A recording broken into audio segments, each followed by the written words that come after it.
नमस्कार, मैं रवीश कुमार। अपने ट्रंप साहब को हुआ क्या है, भारत की याद आ रही है तो एयरफोर्स वन लेकर आ जाएं दिल्ली।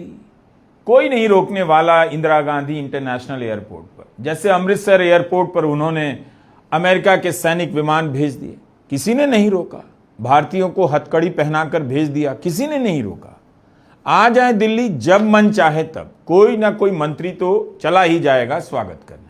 क्या पता प्रधानमंत्री ही चले जाएं। जीएसटी के बाद काफी खाली हैं। ट्रंप उदास हैं भारत को लेकर, कह रहे हैं कि ऐसा लगता है कि अमेरिका ने भारत और रूस को उस गहरे और अंधेरे चीन के हाथों खो दिया है।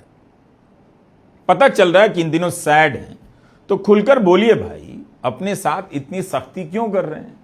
किसी ना किसी बहाने भारत का नाम दिन रात लिए जा रहे हैं, रोज कोई ना कोई बयान दे रहे हैं। तियानजिन में एससीओ की बैठक के बाद ट्रंप का ये बयान आया है, याद कर रहे हैं।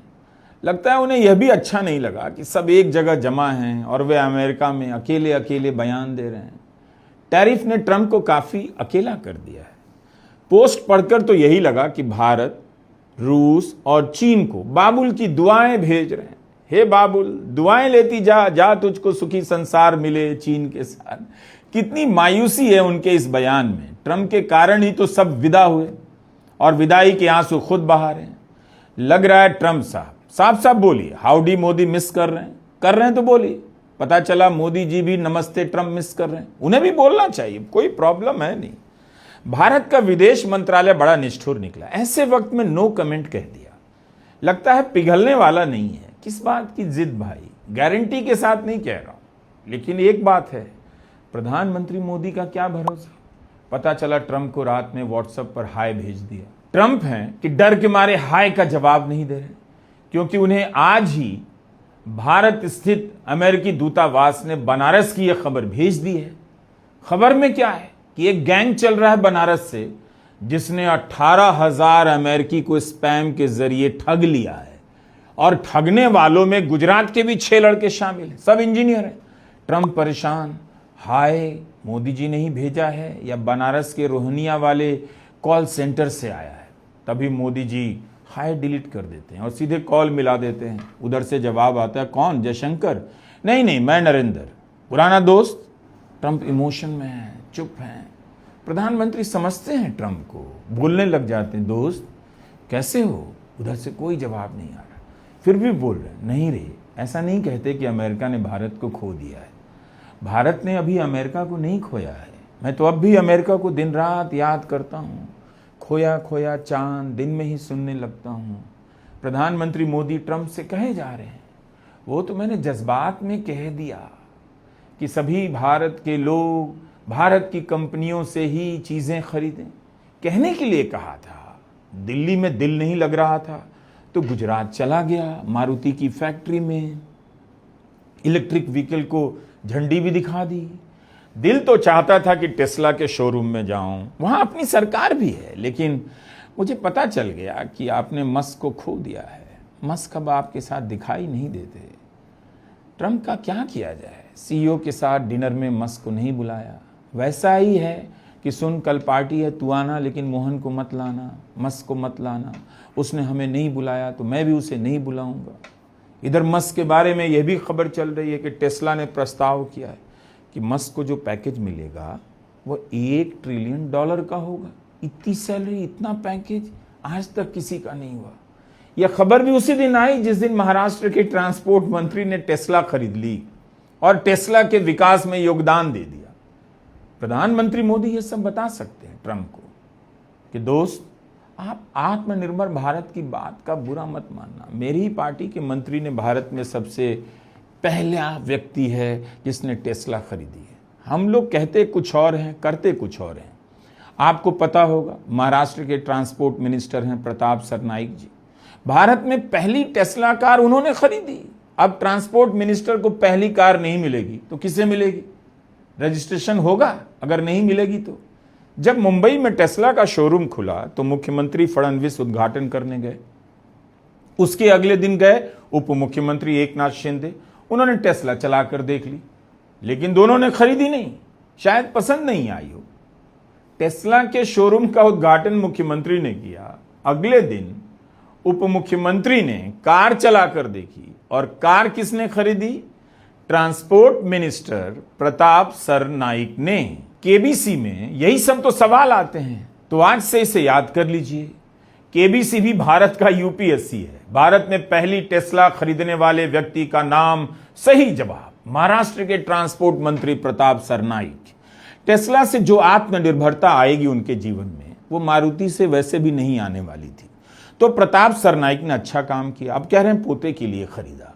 अब उनका नाम हमेशा हमेशा के लिए फॉरएवर केबीसी में लिया ही जाता रहेगा। जो केबीसी में लिया जाएगा वही तो भारत का इतिहास कहलाएगा। ब्रिटेन की उप प्रधानमंत्री हैं एंजेला रेनर। उनका पत्र आपको देखना चाहिए। अलग ही लेवल की नैतिकता है। इस्तीफा दे दिया। एथिक्स को लेकर जांच हुई तो पता चला कि उन्होंने गलती की है। फ्लैट खरीदा था तो उसका टैक्स कम दिया। इतनी सी बात के लिए एंजेला ने इस्तीफा दिया, और इस बात को लेकर जांच भी हो गई। इतना फालतू टाइम है ब्रिटेन के पास। ब्रिटेन की नौकरशाही और संसद में जो भी काम करे उसकी नैतिकता का लेवल बहुत ऊंचा होना चाहिए, इस पत्र में एंजेला ने लिखा है। उन्होंने यह भी जोड़ा है कि उन्हें इस बात का अफसोस है कि टैक्स को लेकर सही से सलाह नहीं ली, और उन्होंने इस्तीफा दे दिया। मतलब ऐसी खबरों को भारत में छपने से रोक देना चाहिए, वरना इसे पढ़कर पता नहीं कौन अफसर भावुक हो जाए, कौन मंत्री रोने लगे कि अब हो गया, अब और नहीं लूट सकता हूं, इस्तीफा दे रहा हूं। बहुत ही अच्छा पत्र नैतिकता को समझने के लिए, लेकिन इस पत्र को भारत के अफसरों और मंत्रियों से दूर रखना चाहिए। महाराष्ट्र के ही उप मुख्यमंत्री का एक वीडियो आपने देखा होगा वायरल। आईपीएस अफसर, महिला आईपीएस अफसर को फोन पर कह रहे हैं अवैध खनन के खिलाफ जो कार्रवाई की जा रही है उसे रोक दीजिए। अवैध खनन करने वाला, बाई गॉड, कितना बड़ा आदमी होगा, सीधा डिप्टी सीएम को फोन कर रहा। इसे कहते हैं सशक्तिकरण, एम्पावरमेंट। वीडियो वायरल हुआ, मगर इससे किसी को वायरल नहीं हुआ। यह ठीक नहीं है। खबरें छप गईं, लेकिन उप मुख्यमंत्री का कोई कुछ बिगाड़ सकता है? नेवर। उप मुख्यमंत्री ने भी सफाई दे दी है कि उनका इरादा हस्तक्षेप करना नहीं था, तनाव ना बढ़ जाए इसके लिए फोन किया। कितना सुंदर इरादा है। जहां जहां अफसर चोरी डकैती के खिलाफ कार्रवाई करते हुए पाए जाएं, उन्हें डिप्टी सीएम को फोन करना चाहिए कि मेरा इरादा दखल देना नहीं है, बस देख लेना, तनाव ना बढ़ जाए। भारत में इन्हीं कारणों से न्याय का इतिहास नहीं लिखा जाना चाहिए। किसी ने तो इसकी गारंटी दी है, वरना उमर खालिद, गुलफिशां, मीरन हैदर, शर्जील इमाम को जमानत नहीं मिली।